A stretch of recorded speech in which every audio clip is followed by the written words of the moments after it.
The International Coastal Cleanup Day depicted the power of collective efforts, where multiple organizations joined hands with PPA India to restore Mother Earth, organized along with Swachh Vasundhara Abhiyan, MNCDF, Rotary Club Bandra, NSS students from 23 different colleges and coexist as our sustainability partner. The initiative was supported by the Mangroves Foundation and Mangrove Cell of the Maharashtra Forest Department, Government of Maharashtra.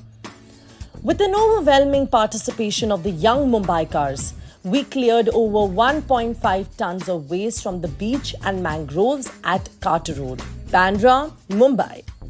क्योंकि अब समय आ गया है और हमें अपना पर्यावरण की रक्षा करने का मौका मिला है।